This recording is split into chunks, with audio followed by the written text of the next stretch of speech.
Nangahurot gyud ang tanang tinda nga mga pabuto o firecracker display area sa dakbayan sa Subo nga nahimutang sa luna sa SRP. Mukabat kuno sa tunga sa milyon ka pesos ang labing dako nilang halin. Sayra nato ang detalye sa report ni Alan Domingo.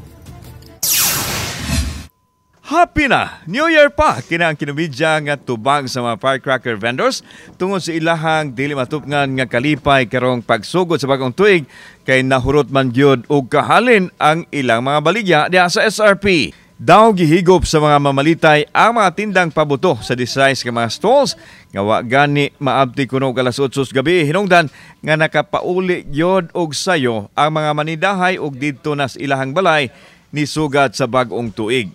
Tiba-tiba sila sa mga halin nga nikabat sa 100,000 ang kinagamyan o 500,000 pesos kun half million pesos ang kinadak ang halin. Kalau is Ginoo nakahappy gyud ang New Year. Nakahappy gyud ang New Year taon kalau is Ginoo.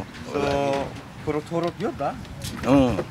Ikan sa Bulacan at sa diri sa tuang kuan.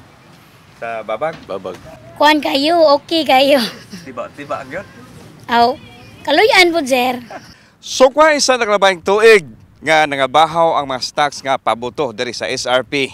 Karon tiba-tiba matud pa ang kita nila. Matud pa sa mga negosyante nga Merry Christmas na, Happy New Year pa. Gihinay-hinay na sa pagtangdang sa mga manidahay ang ilang mga stalls nga dagko og pahiyom. Karon pa lang, makabayad-bayad na gud kuno sila sa ilahang utang ug ang uban makarinyo na usab alang sa ilang gamiton pagpangandam sa sunod tuig na usab. Kauban si Godfrey Relian, ako si Alan Domingo. Balitag, Bisdak.